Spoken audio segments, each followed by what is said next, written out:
In today's episode, I am speaking with Sal Naseem. Sal is a renowned figure in the world of policing and inclusive culture, and he was the trailblazing first Muslim and South Asian Regional Director for London for the Independent Office for Police Conduct.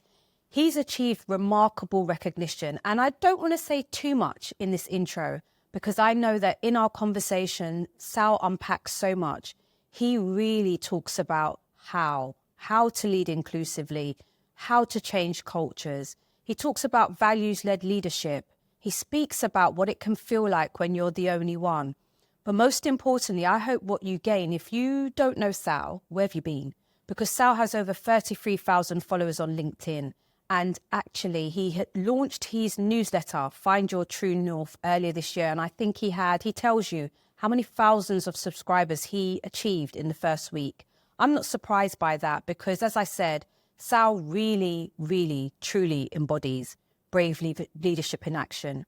You'll see this and you'll hear this, and also you'll know this by what he shares, how he guides you if you want to understand how to lead more inclusively. And I've said this before with previous guests, but Sal is definitely someone I would love to invite back on to Bravery in the Boardroom podcast in the future to just share more with us. I hope you enjoy. Sal, hi. Hello. Oh my goodness. I feel like I'm a fangirl at the moment, but Stop. Honestly, it's fantastic to have you here. I think we first spoke maybe over a year. I think so, yeah. And I know a lot of our audience will know you, okay, and we'll talk about why they'll know you, but it would be great for those who don't if you tell us a little bit about you and your career journey. Okay. So I'm Sal Naseem.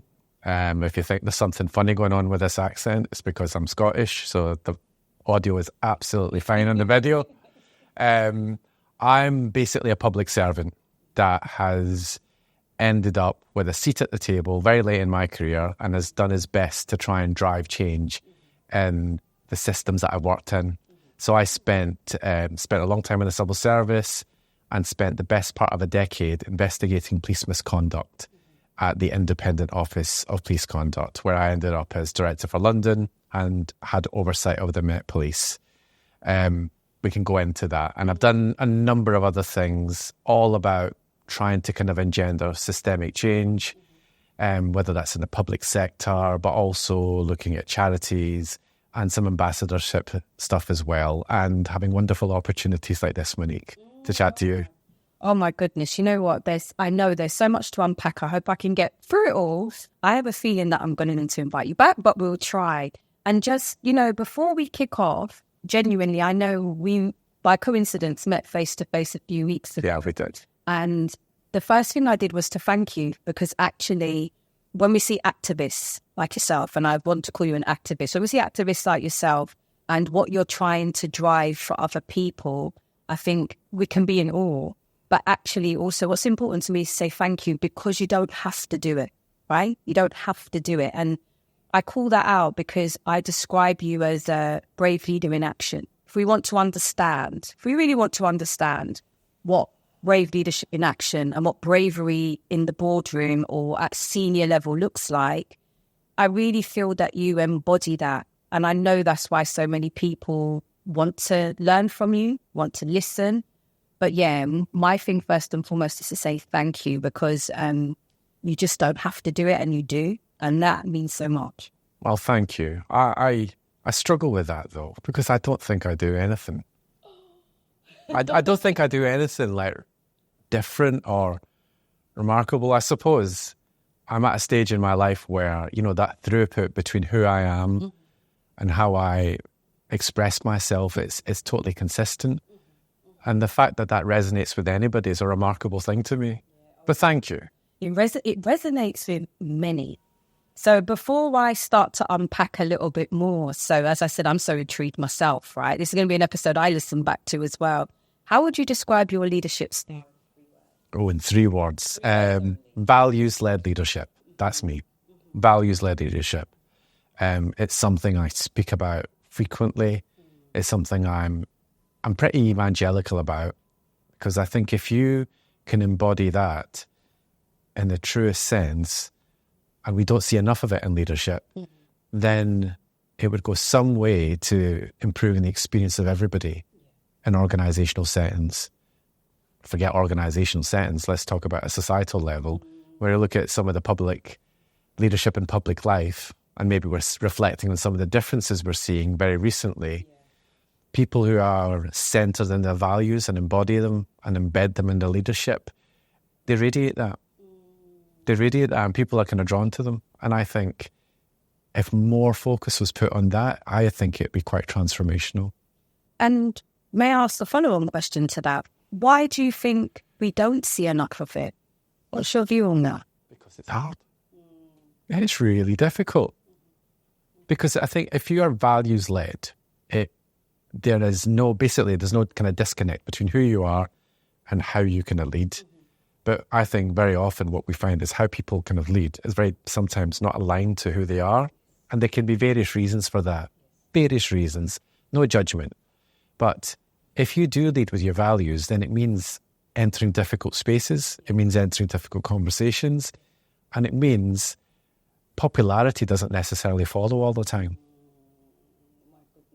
It doesn't follow all the time. So true. You can that statement of you can lose social capital sometimes, isn't it, for really standing true to what you believe in. But I don't think that is like a separate thing or adjacent to organisational wants and needs, because I mean this is how I've done it, and I kind of bang on about it now. But when I've done it, I've been at the most senior levels in different kind of organisational settings. So it's not about me being an activist sat in the corner shouting at people. It's about me sitting like I'm with you, expressing myself very confidently with my 2 feet on the ground, but for the betterment of the organisation or the work or the strategic objective or the priority, whatever that kind of organisational setting is. When you channel it in the correct way, it's for the advancement of the organisation ultimately. So it's not about being adjacent to it. It's about actually being in the centre of what that organisation needs at that time. So I think there's a kind of real strong connective thread around all of it. Yeah. I really hear that. So talk to me though, because as I was saying thank you to you, I was talking about, to me, you truly embody brave leadership in action. Where does your bravery stem from? That's a weird question, isn't it? Like, you can consider yourself brave. I don't know. I suppose, right, so I grew up in Scotland, 70s, 80s. So when I grew up in Scotland, we were the first South Asian family to move into our town. And it was a deprived town, rough. And growing up in that environment meant having to deal with racism in a way that you don't have to think about now, largely. So racism was out in the open. It wasn't just racism, it was like violence, it was hatred. And growing up in that environment, I didn't know any different, but that shaped me. So I was just this wee geek, just trying to kind of muddle my way through. I didn't really know any different. But, when you're kind of battered for who you are, when you have to kind of deal with people pulling out knives on you, when your kind of windows get broken, where you live, and where you're just used to that P word being thrown at you, it builds something in you. It builds this kind of core, this inner armor, what I call, and it builds this kind of resilience. And then this fight, and my fight was, I wasn't really capable of much physically. Later on, maybe a wee bit, but my fight was just getting back up every day, and not necessarily showing it to mum and dad because they had enough to deal with. I was the eldest, and it was about just keeping going and not showing that they get to you. And your defiance was just, you would show up every day. And I suppose that ability to keep getting back up gave me a level of defiance growing up, which became a bit of a superpower later on. Yeah. But I would never have thought it because I didn't know any different, and I didn't recognise that as courage or defiance or anything. I just recognised that as something that I basically had to do. Mm-hmm. Mm-hmm. So my environment and my childhood, I think, had a big impact and shaped me to be the person that I am today. Yeah. And Thank you for sharing that so honestly. In what you were sharing there, so that was how you dealt with what you experienced, the racism, the discrimination, the hatred, which sound terrible. That's propelled you though. So not just to have courage and defiance to be where you are and progress your career, but I mentioned you do so much for others, and you played it down. You did play it down when I said it, but you do so much for others, and you're a big spokesperson for others. You use your platform, and I know your hashtag, we rise by lifting others, so tell me a bit more about, because your defiance and courage has translated and transcended into you being absolutely determined to drive change for others. That's more than just being brave for yourself. That it's pushed you and propelled you into another space. I'd love to hear more about your why. Why do you do that? Because you don't have to. But I suppose when people like me, when people like yourself, Monique, when we get the opportunity to sit at the table, and today we're sat at a lovely table, right? What do you do with your seat at the table?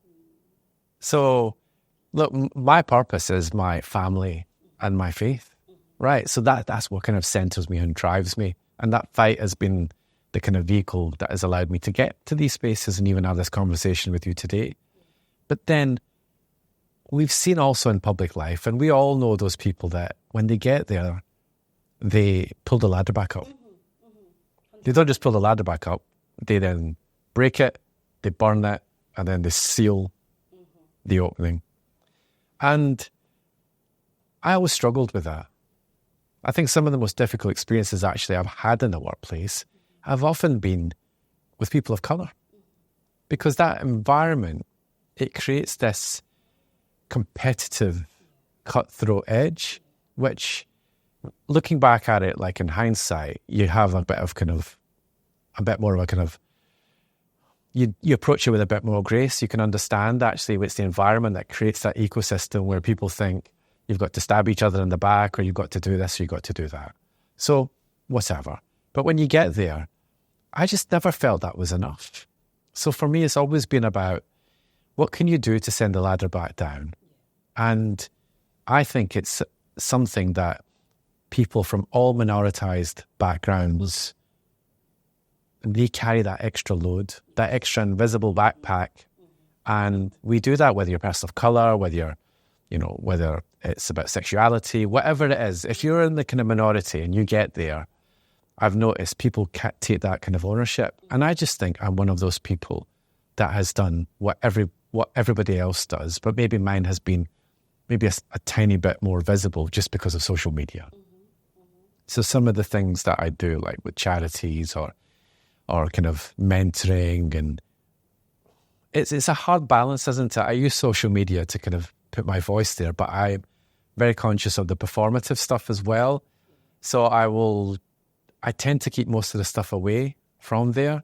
I just use social media to speak about the things that are important to me, but giving back and trying to build the next generation of leaders, whether that's supporting organisations that do, or whether that's kind of giving talks to kind of young people or kind of people who are fighting to make change, you're sharing experience, and you're sharing your lived experience, and you're sharing your wisdom as well. And you're trying to do that without self-interest. If we build up that next generation, it's only going to help everybody. It's only going to help everybody. And I just think, it's an extra load we carry. Mm-hmm.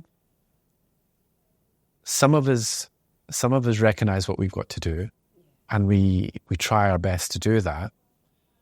Others don't. And I try not to, I don't worry about what others don't do, but it's about what you can do. And I think just by moving forward in that spirit and with that intent, you meet like-minded people, you meet your tribe, you meet so many wonderful people. I include you in this conversation like that. That's what they want to do. They want to try and change things. And how you change things is by, I think, moving forward with that kind of true north and that kind of true way. And that energy and that intent attracts like-minded people.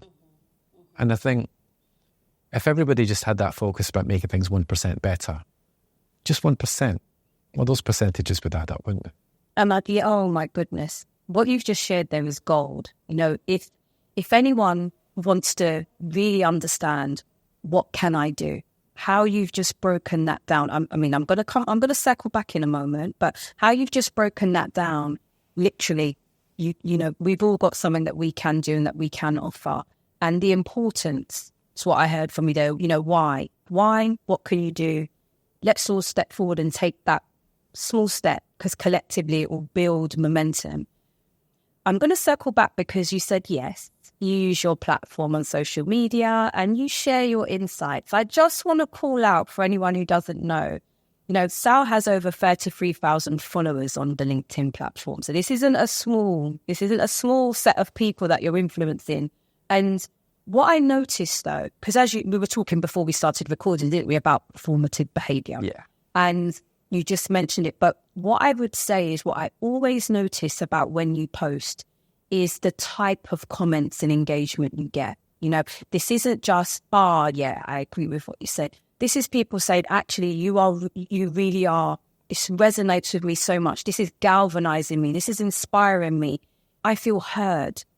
These are the kind of things I see back there. You've given me food for thought. More, please, is definitely what I've heard as well. So you're not just sort of sharing your insights and reflections. And you mentioned the title of your newsletter, Finding Your True North. And I was shocked, actually, when you launched your newsletter this year. The reason why I was shocked is, why didn't you have a newsletter years ago was almost what I was thinking, because I have notifications for your posts. I learn and feel encouraged. That's the word I would use. I feel encouraged personally when I read your posts, and I learn from your posts as well, but haven't always searched for them. Now we've got the newsletter. I'm going to ask you not to be humble for a second, just for a second, okay? Remind us of, that when I'm talking about how much you are galvanizing and driving change, you launched your newsletter, and how many subscribers did you get in the first? 6,000, which was a bit surreal, yeah. And I say that because people need what you're offering, what you're sharing. People are looking for your leadership. People are looking for your courage and bravery. But what I loved about what you just shared with us is you're also helping us to understand how we can do it too, yeah? And that you haven't called us out. You didn't call people out, but even if it's a small step, there is something we could do. So connecting that, if I could, from your experience and insights and from your own career journey, what do you feel should be prioritised so that we do see more diversity in senior leadership and in the board? More diversity. I think, I'm going to be a bit controversial here.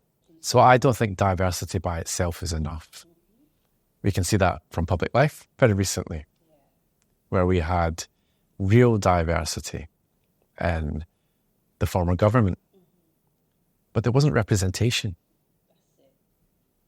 And I heard, and this is not me, but I heard a talk from Akala. We both heard that talk from Akala. My goodness, what did you say? Aye. What an experience. If you weren't in the room. Oh, right? It was amazing. And Akala said something which really stuck with me, and I kind of looked it up afterwards. And he said, race is a modality through which class is played out. And you cannot separate this issue out without, about progression, about diversity, and how you can change things systemically without linking it to class.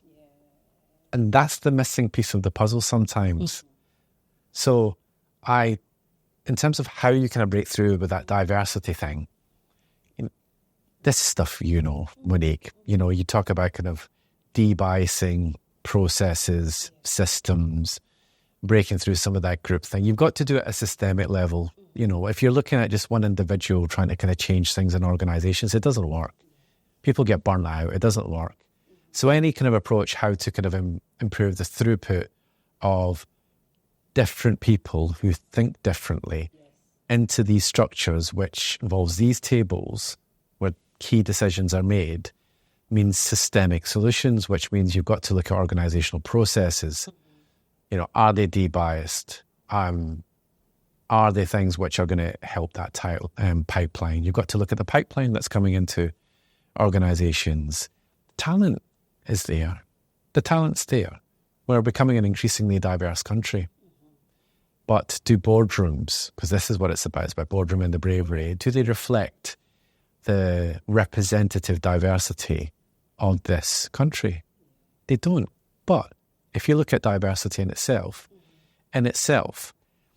that is a conversation that needs to be unpacked, because, you know, people talk about Black, Asian, minority, ethnic background, or we're talking about ethnic minorities. But that in itself is different, because the progression of certain ethnic minorities, and more power to them, has been better than others. But what is holding others back? What's preventing others? If you look at, and it's been my experience traditionally, that when I look around certain kind of senior spaces, there tends to be more brown faces than black faces. So, but even when you look at it, when you're seeing brown faces, there's a difference between brown. So there's a difference between, you know, the kind of progression of people from Indian heritage background to Pakistani to Bangladesh, and then you've got a black diaspora, and again, there's differences in that. So it's quite a rich area. And I think how we approach this in terms of kind of unpacking it, I think it starts with having a more nuanced conversation as well. But I'll tell you, the biggest thing is just intent. If you're a senior leader and you want your boardroom to be more diverse, it will become more diverse, because you will tell the recruiters what you're looking for, and then you will incentivize that recruitment, and it will happen. I without kind of disclosing kind of different examples, I see it with senior leaders, and they can make it happen. So yeah, I've kind of went around the houses, but if I was coming around to one of the biggest things, intent. You didn't go around the houses at all. But let me summarize what I heard from you there as to some powerful points in there about class, you know, and actually what you said there is, let's not get tricked almost, isn't it? About only focusing on diversity. It's about representation. It's about understanding the impact of class on our society, isn't it? And what that does in terms of bias.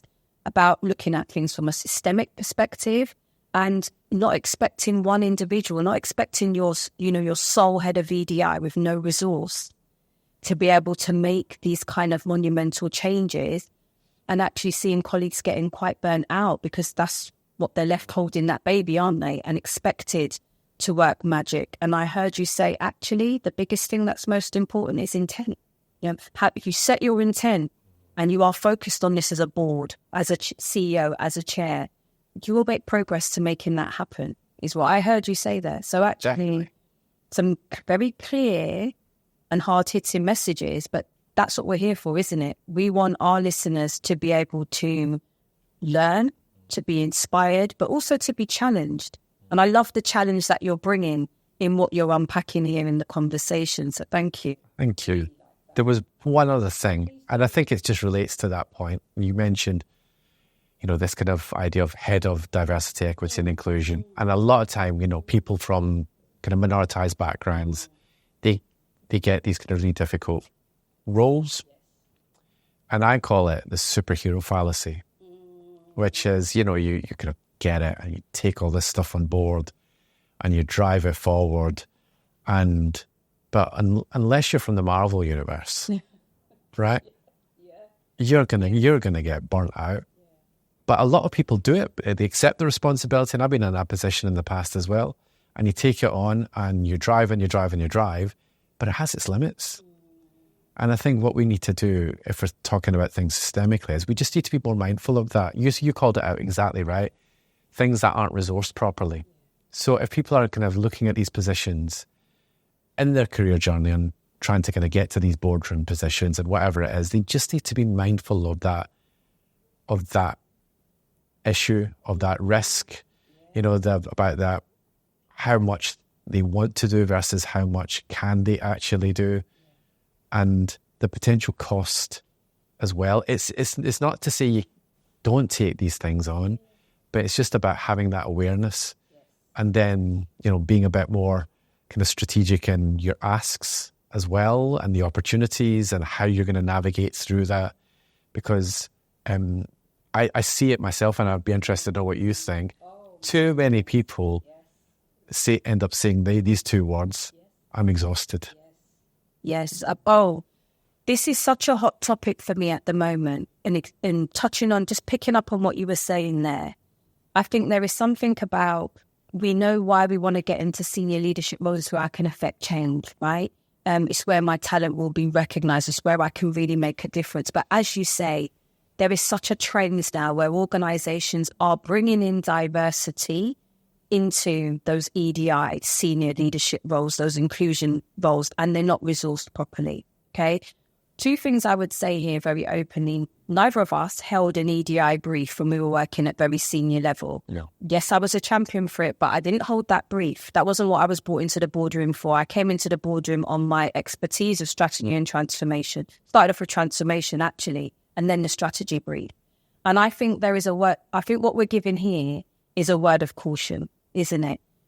Yes, be the change. Yes, drive the change, but recognizing that you can't pull systemic barriers down on your own. And this is why you have your Find Your True North. This is why you've got a platform of 33,000 followers. It's bringing people together, isn't it?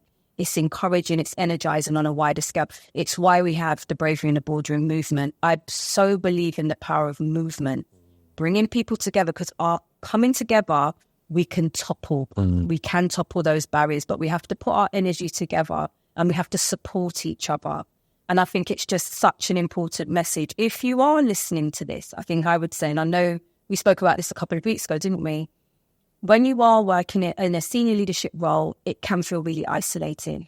And if people listening are in those spaces, just to honestly say you're not on your own, link in with us, get in touch, be part of the movement, connect with Sal on LinkedIn and be part of his 33,000 followers genuinely, because you will find your tribe. And you will find other people who can support you. And I think it's important to give that call out. So what we're not saying is don't go into those roles. What you said, exactly, strategic. Yes. Make sure you've got your resources. Make sure, and I describe it as your support toolbox, isn't it? Mm. Make sure you've got support personally. Make sure you've got support in the organisation. And don't throw away whatever got you into that space in the first place, because inclusion roles, there have been people who've been in this business a long time. But for a lot of organisations, for a lot of people, they've transferred or translated, you've had transferable skills that you've stepped into that role. Don't forget what else was in your portfolio that gets you there, because actually what we're talking about is strategy. We're talking about change. We're talking about transformation. These are the things that underpin changing and moving the dial now. So I just encourage people, don't forget, if you've got those skill sets, apply those as well to what you're trying to drive and change. But please don't feel like the only way you can get into the boardroom is holding an EDI brief, because it is 100%. I've never held an official EDI brief. No, I've not. I've never held that brief. So, and more power to anybody that wants to go down that route, fully support them. But that's not the only way. That is not the only way. And I think sometimes corporately, that might be a convenient way to kind of diversify a senior management team. But we are not a monolith. We are broader than the industry of equality, diversity and inclusion. Transformation expert, with policing misconduct stuff and everything. We're a rich diaspora with a rich diversity of every skill set that's in the workforce. We need that representation. Oh, my goodness. So true. And, a lot of our time, I suppose, in some of the work that we've been doing behind the scenes has been in healthcare and in the NHS. And I get this challenge all the time when I'm speaking to aspiring senior leaders, but I want to be a director of transformation. I want to be a director of strategy. I want to be a director of finance. So, I'm seeing a lot more diversity and racial diversity in chief medical officers, and in chief people officer roles. It's not what I'm interested in, right? I'm interested in here. What about here? And actually, it's just as important. Now, as I say to them, well, you might be the first. We do have some, but not as many. And I think it's really important. That saying of you can't be what you can't see. Well, in some situations, you'll be the first, right? But I don't want people to shy away from that and thinking, like you said, I can only go this way, exactly. The only route in. I think it isn't, but that's why we're here to support. And that's one of the things what drives me about having the podcast, to share the inside knowledge, to share the inside track, to give colleagues that tap on the shoulder about here's what might help you on that pathway to that, because you haven't got, 1,000 people around you who are holding those roles now. So really, thank you for bringing that up. It's a really important message. I want to come back to, and if I can link what we've just been talking about to the other side of the fence almost, okay? So we've been talking about people progressing in boardrooms who may be underrepresented. A lot of your work and a lot of what you speak about is about building inclusive cultures. And I know back in 2022, you led on quite a high-profile report that spoke about the culture within the Metropolitan Police. Yeah. And a particular line that stood out, and I know that you've spoken in the national press, was about the canteen culture that was present. Could you tell us a little bit more about that and the recommendations you made in that report? Yeah. So, probably a lot to say here. Probably might want to cut this out, cut this down later on. So, I was director for London then at the Independent Office of Police Conduct, which is an independent body that was there to investigate the worst forms of police misconduct. And it was actually set up off the back of the Stephen Lawrence inquiry. Sir William Macpherson recommended in his famous Macpherson report that there needed to be an independent body to investigate the worst forms of police misconduct. That eventually became the IOPC. So that's where it came about. That's where it came about. The thing that happened in 2022 was Operation Houghton was the series of investigations, which was 9 independent investigations my team did. Started off as an allegation that a police officer from the Met was having sex with a member of the public in Charing Cross Police Station. And then it mushroomed from 1 into 9 different investigations, which took nearly 2 years to complete. And what that uncovered was largely white male police officers bullying, sexually harassing female officers and also officers of colour. It covers a range of issues, from harassment, bullying, the behaviours, how they displayed themselves in WhatsApp groups, which I'll come to steroid use, to destruction of evidence, and everything which spoke about a really toxic culture. It was a number of officers, and these officers were predominantly based in Charing Cross Police Station. But what was unusual here was when we normally did independent investigations, it would normally be an issue with policing and a member of the public. This was all internal. This was all to do with the Metropolitan Police. And what it really uncovered after the 2 years was a really toxic culture. Canteen culture. Canteen culture came from the 60s and 70s when police stations back then actually had canteens. And it was the experience of Black and some Asian officers when they walked into the canteen and what they had to face. And it was visceral, it was out in the open, and it was hatred and it was racism. Done in multiple ways. And I think that's where that kind of came from. Sometimes it's called locker room culture as well. That's where it came from. So we did that investigation, and that investigation, there was victims as well. So I just wanted to kind of recognise that. Women whose lives had been made miserable by these officers at that time. So you do that, and then you think, okay, there's various cases to answer here around misconduct and gross misconduct. But that's at an individual level. So you've done this work over 2 years. How can you try and drive change off the back of it? At the IOPC, we had legal powers. We had legal powers that we could use to change policing practice where we seen there was issues bigger than just one officer. So we could recommend and the police force could accept or reject. So we made 15 recommendations to the Met, which were on basically 2 areas. Further investigations to become more victim-centred, to focus on the victim here, and also all to tackle culture. And they accepted them. But I didn't think that was enough.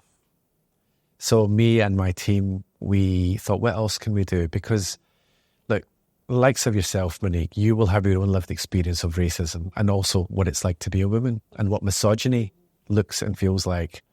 I've got my own experience as a Muslim man to understand what Islamophobia feels like, but also what racism kind of feels like as a South Asian man. But there's people with no lived experience of that don't understand that, and that's not their fault. So it was not just for members of the public, but also other serving officers who would not understand that some of their colleagues have to suffer this and suffer it in silence as well. So I'll come to it now. I mentioned WhatsApp groups. What we uncovered in that investigation was how these officers felt very safe to express themselves in the safety of WhatsApp groups. And basically it was every form of discrimination. You know, it was from racism to misogyny to homophobia to anti-Semitism. Anything you can imagine was expressed in these kind of conversations. So ultimately I made the final decision, and it was a controversial decision, to publish the WhatsApp messages in this final report that would go out with these recommendations, but unredacted, uncensored. Doesn't sound like much. Having worked within the roles that I have, when you say unredacted and uncensored, that's a very Yeah. So that's the decision I made. And like I said, it was very controversial, but, you know, I kind of won that argument, and we published. It had never been done before, but I wasn't really focused on that. I was focused on, this is the right thing to do if we want to lift the lid on what canteen culture looks like, what toxic culture looks like, but what also officers inside the Met were having to suffer, and probably more nationally. So we published it, and what I expected maybe to get some coverage and try and kind of break through some of that kind of media cycle, didn't end up inside the newspapers. It actually ended up on the front pages. So it actually became this huge thing that kind of grew over the week, and it became this global news story. And I think from that, what happened was the Mayor of London got involved, kind of set ultimatums to the Commissioner, who was Dame Cressida Dick back then, and she resigned. She resigned. And what I did back then, the decision I made was disruptive, very deliberately disruptive, because I felt the public and other serving officers needed to understand actually what this kind of culture looked like and what people had to suffer. And as a result of that, there was a chain sequence of events that happened, which led to a change in leadership in the Met. Now, I'd encourage everybody, actually, if you've not kind of heard of this, to kind of just Google Operation Houghton. Definitely. Go on my former employer's website, the IOPC, and read those messages. And then you might understand why I made the decision that I did. So yeah, that was the kind of piece of work I did, a piece of work I led. And I think what was really interesting from that was that what was considered disruptive back then became a bit of a template. It became a bit of a template. So other organisations then probably kind of took that as the thing that had disrupted, to say that it was actually okay to do this, start doing it as well. And it started to kind of change the understanding a bit around what kind of the issues around police culture actually look like. They actually look like this. So that's just a kind of quick summary of it. You know, what did I say at the beginning? Your brave leadership in action. Genuinely, you know, I understand what you're saying there.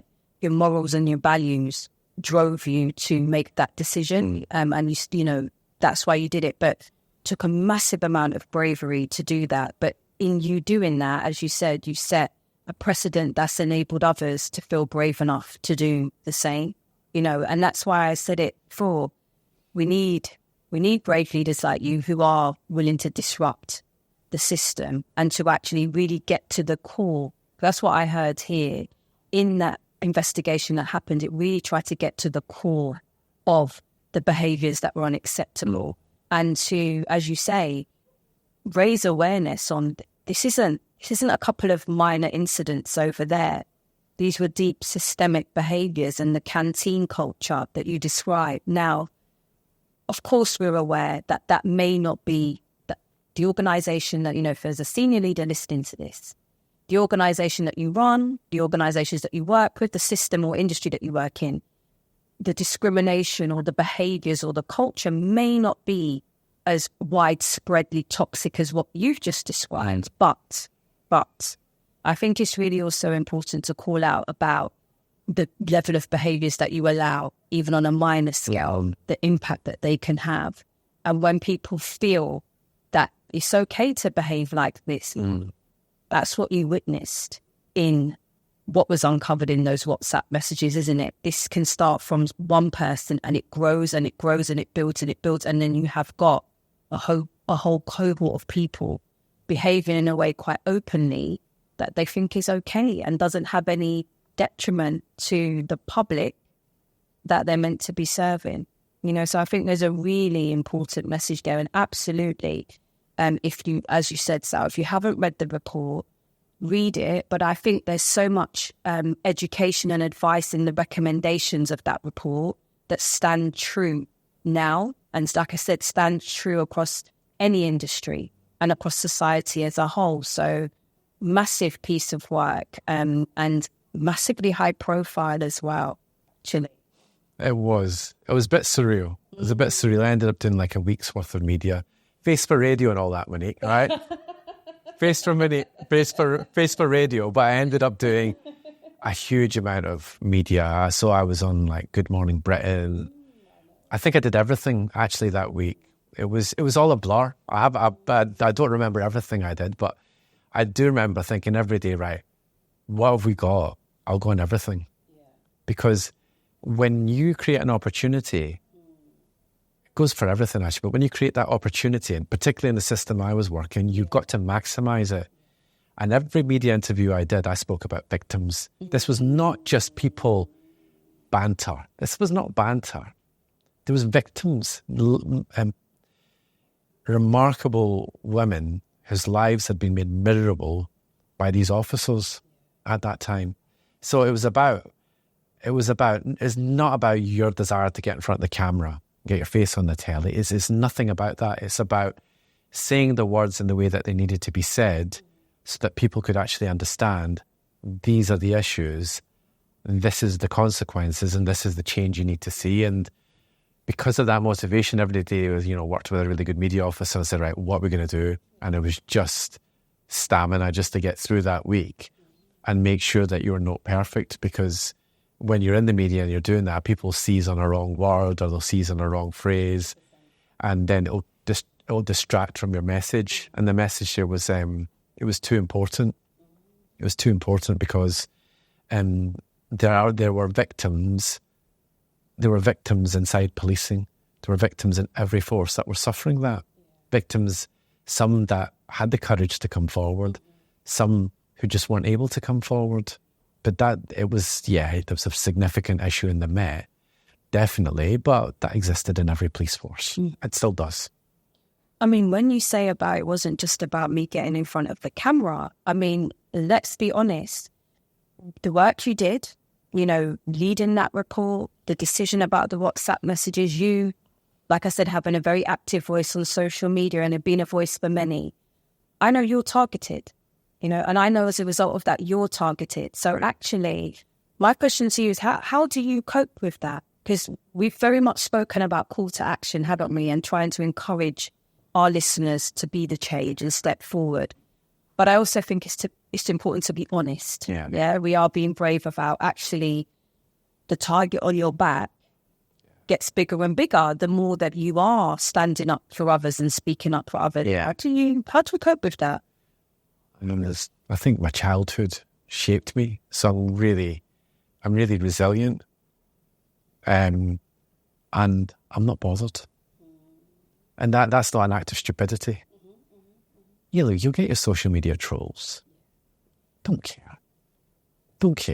I've had to face people down physically. So somebody's going to kind of put a hurtful comment in the comment section on LinkedIn. It's all right. It doesn't bother me. But I think the bigger point here is around, we were talking about brave leadership. Yeah.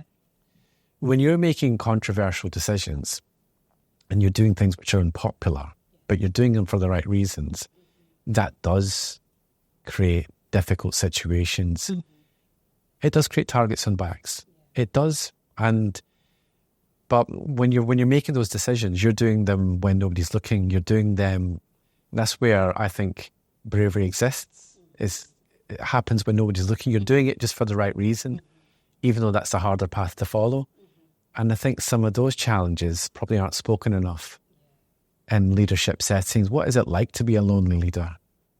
What's it like to kind of follow that path when you are convinced it's the right thing to do, when not necessarily everybody agrees? That is a difficult space. But I think, look, if what helps me in some of the really difficult situations I've been professionally, and I've had many, has been my faith and my family. My faith and my family. Not necessarily peers in the workplace. Actually, not peers in the workplace. No, it's been faith and family, and that has always been kind of my shelter. Yeah. So that's what kind of helps me really. Yeah. Thank you for sharing that. And as I said, it's important that we're candid, isn't it, about what it can really feel like at times. So I said that we spoke over a year ago, right? And we've been able to coordinate diaries to get you here today because genuinely you are an extremely busy man. So you mentioned faith and family, but I always like to finish our conversations up with asking that question to our brave leaders. How do you maintain balance in all the busyness and the high profile work that you do? How do you keep balance for you? I think I've learned over the years, but I don't think I've nailed it. I don't think I've nailed it. I do too much. I know I do. But I do try and kind of put real guardrails up, like at weekends. Yeah. For instance, weekends are for family. So I'm not going to do the stuff. I'm not paid to do the stuff at the weekend. So I'm not going to do it. I might work like a beast through the week, But having kind of been through difficult situations, you understand boundaries better. And I think you work for ultimately for whatever value set you've got, whatever's important in your life. One of the big drivers for me is to make my family proud of me and to try and set that example. So it's always a battle, but I try and kind of keep weekends for families. And then the other stuff are personal choices on where I want to spread myself and give myself to. I don't know if that answers your question. It does. No, it does. Because as I say, outsiders looking in, how do you do it all? How do you balance it all? So I always like to answer that question. Well, this is a Friday afternoon that we're recording, right? Yeah. So I'd like to let you go and start your weekend and just say, Sal, thank you. It's been an absolute pleasure speaking with you, but actually so insightful with what you shared and unpacked for us today. And it wasn't too much, right? It wasn't too much. I loved hearing your thoughts, your reflections, and I know our listeners will too. So thank you so much. Thank you. And thank you for holding space to have this conversation.